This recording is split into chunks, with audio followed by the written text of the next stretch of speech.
This video is brought to you by Tascade, and stick around until the end of the video to find out how you can get a free 1-year upgrade for this incredible to-do list app, which is seriously the fastest way to get work done. We've been using Tascade here at Backstage with Millionaires for a year now. We love it, and we think you will too. Bengaluru wasn't always known for its startups. Back in the early 90s and early aughts, while America's Silicon Valley was exploding with tech companies and dot-coms, India's startup boom was actually more centered around NCR. You had internet companies like Make My Trip and InfoEdge that saw massive success. But as I mentioned in part 2 of this series on India's Silicon Valley, while all of this was happening, Bengaluru was known more as an IT city than as a startup city.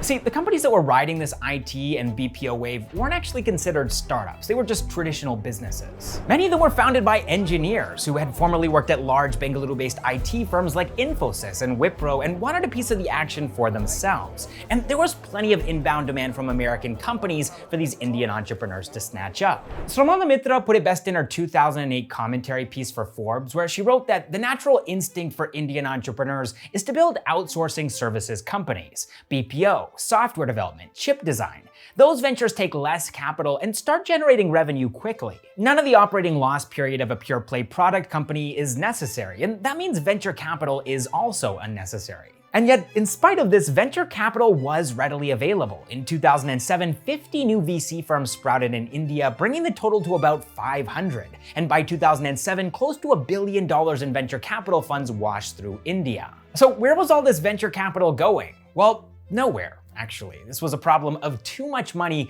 not enough worthy entrepreneurs. In VC parlance, fundable deals were few and far between, according to Sramana. So what would it take for that to change? How did Bengaluru evolve out of its role as India's IT hub and into its role as India's startup capital in the Silicon Valley of India? Well, let's find out right after this.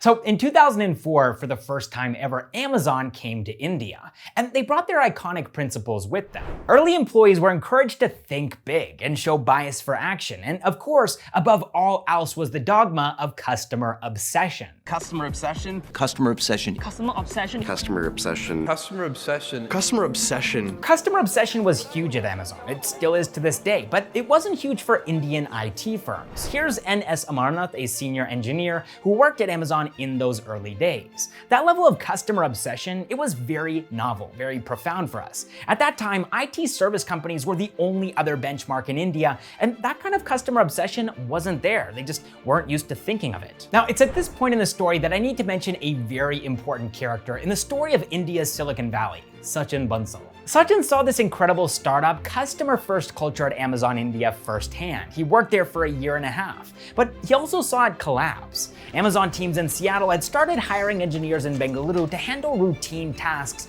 for the headquarters after realizing that they could adhere to high professional standards and would cost much less than their American counterparts. So by the time Binny Bansal joined Amazon India in 2007, the company was a shell of its former self. Talented employees were leaving en masse, and so after seeing this exodus, Sachin, Binny, and Binny's friend, Flipkart's oft-forgotten third co-founder, quit their jobs too and jumped headfirst into entrepreneurship with the launch of Flipkart in 2007. But they were a little bit late to the party. See, a month before Flipkart was started, Infibeam launched their own Amazon-inspired e-commerce platform. The company's founder, Vishal Mehta, had been working for Amazon in Seattle for 5 years before moving back to India in 2007 after realizing that Amazon had put their plans to launch in India on hold. And he'd seen this as a massive opportunity and founded Infibeam to capture it. Meanwhile, Binny and Sachin were struggling. Their friend, that third co-founder, had backed out after their parents showed their disapproval, and investors didn't seem all that interested in the startup either. They'd approached Sequoia Capital, Matrix Partners, IDG Ventures, Nexus Venture Partners. I mean, they were pounding the pavement, but investors weren't biting.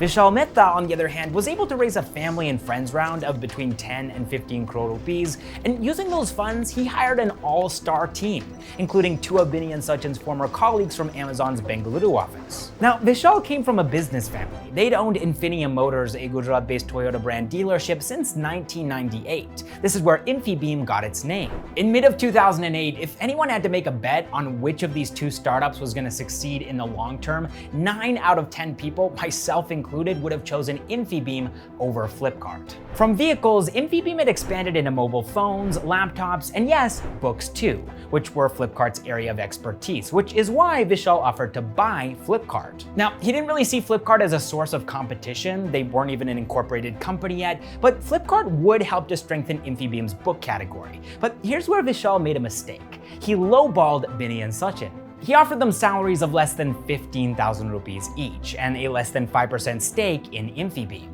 He wasn't even offering cash for this acquisition, and when Sachin called him to ask for at least a higher salary, Vishal rejected his request, saying that what he was offering was fair. And just for a little bit of context here, today, at the time of me filming this video, Infibeam is worth about $500 million, and Flipkart is planning on going public in 2023 at a valuation of somewhere between $60 and $70 billion.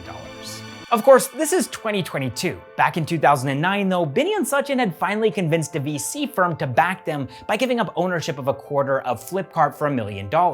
This was their Series A round, and the VC firm in question here was Accel Partners India. Now, unlike other venture capital firms at the time, which borrowed the models of VCs in the United States, searching for mature startups that could absorb a check of between $5 and $10 million minimum, Accel actually invested in very young startups. This was in part because Accel Partners India began as Erasmic Venture, a Bengaluru-based VC firm that Accel acquired in 2008 and rebranded to Accel Partners India. So India was in its DNA from the beginning. Now, it was around this time that something very important was happening on the other side of the world. Lee Fixel of Tiger Global, a New York-based investment firm, began searching. He had hired consultancy firm McKinsey to research India's internet space for him, and what they told him was that the leaders in e-commerce in India were Infibeam and India Plaza. But when he did his own research, Googling the titles of books that he thought Indians might be interested in, the results that kept coming back were listings on Flipkart.com, which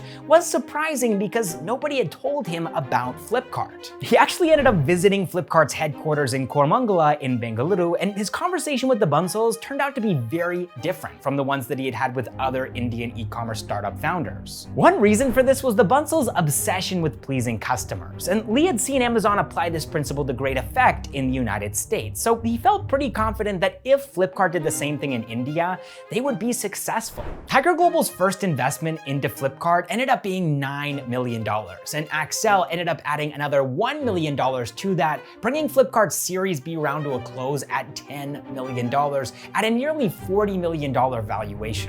This was one of the biggest startup deals in India at the time, and it inspired a lot of would-be e-commerce entrepreneurs to start building their own platforms, and many of these platforms would end up becoming Flipkart's competitors down the road. So what did India's e-commerce landscape look like in 2010 when Flipkart raised their headline-grabbing Series B? Well, in Bengaluru you had Flipkart, but they weren't the only game in town. Fabmart.com had been around since 1999, and by 2010 they had rebranded to IndiaPlaza.com, and then there was also Myntra as well. Then, in Mumbai, Flipkart had an indirect competitor in eBay India, and there was also Naaptol, which is still around to this day, and they'd gotten their start in 2008 selling electronics, which was very much a category that Flipkart was focused on too. Now, north of Mumbai, there was of course Infibeam in Ahmedabad, and they were still unabashedly copying Amazon with their logo and their offerings. They were even selling knockoff Kindles called Infibeam Pies, and had also de-emphasized cars too, which is what they had initially started off with back in 2007. Instead, they'd chosen to chase after the same market as Flipkart, books and electronics. Ultimately though, in 2010, Flipkart's real competition wasn't in Ahmedabad or Bengaluru, it was in NCR, where a number of companies were vying for a piece of the e-commerce pie. One of the earliest was Snapdeal, which got its start in 2008 as a coupon service in Delhi called MoneySaver. And that was pivoted into Snapdeal in 2008, but at the time, they weren't selling products, they were selling discounts. So they weren't a huge threat to Flipkart yet. Besides Snapdeal, you also had Home Shop 18 starting out in 2008 in Noida. Let's Buy came out of the scene in 2009 as E-Tree Marketing in Gurugram and was selling items like mobile phones, cameras, laptops, and home appliances. And then in 2011, also in Gurugram, you had startups like Jabong and Shop Clues appearing too.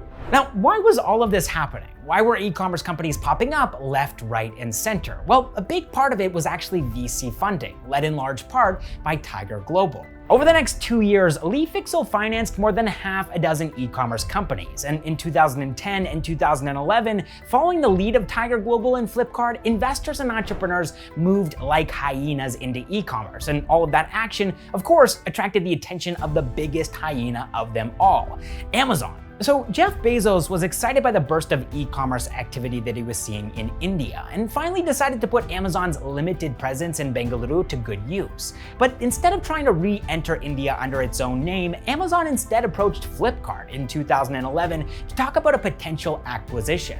And in response to this, Sachin Bansal told Amazon that he would only sell at a $1 billion valuation, which was a massive number. They were generating just a few crore rupees in gross sales. The Indian e-commerce market as a whole was smaller than most US cities, and they weren't even profitable. But that didn't stop Tiger Global from investing $20 million into Flipkart. This was their Series C round later on in 2011 at a $200 million valuation. This was the single biggest funding round ever secured by an Indian e-commerce startup. And I can't stress enough how important this was, not just for Bengaluru, but for India's startup ecosystem as a whole. This $20 million fundraise marked the beginning of a wave of venture capital, the likes of which Indian startups had never seen before. And this time, Indian entrepreneurs were ready to meet that demand because they had seen Binny and Sachin, these two average guys. They weren't toppers, they weren't particularly charismatic, they didn't come from super wealthy families, but they were millionaires now, at least on paper. And that really inspired a lot of people here in India to build startups of their own.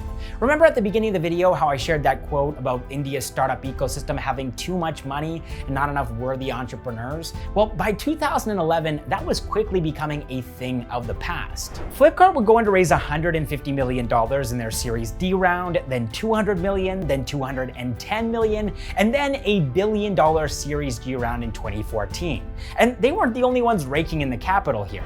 In 2014, Snapdeal raised a massive round too, $600 million from SoftBank. And this is just e-commerce we're talking about here. There were multiple other industries being fought over by startups at around this time, like Ola and Taxi for sure, both of which were based in Bengaluru, and then Uber showed up, with Bengaluru being its first city as well. And then towards the end of 2014 and into 2015, India saw its first startup food fight, where companies like Food Panda, Tiny Owl, Swiggy, and Zomato raised hundreds of million dollars to capture India's food delivery space. Things were getting super competitive, and as we know today, Food Panda and Tiny Owl lost that battle. And this isn't that surprising. 9 out of 10 startups fail after all, it's super common. But one thing that could help a young startup to find success, especially in this post-COVID-19 world where remote teams are more common than work from office teams sometimes, is Taskade, a real-time organization and collaboration tool for remote and distributed teams. Now, here at Backstage with Millionaires, we've been using Taskade's calendar tool quite a bit lately. And basically the way that this works is that you can create tasks using the calendar, assigning a time and a date for the task deadline, and then delegating who's expected to complete that task. And Taskade's calendar view is also a great way of quickly mapping out your startup's timeline for ongoing projects.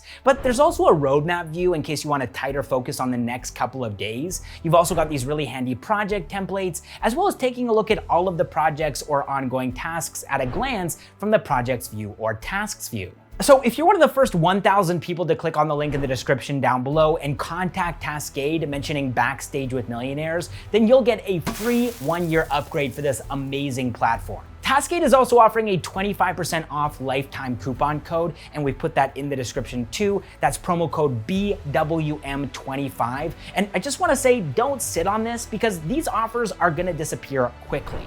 All right, that concludes part 3 of our series on India's Silicon Valley. And if you want to see a part 4, then leave a comment down below and let us know which part of this video you found the most interesting. All right, I will see you in the next one.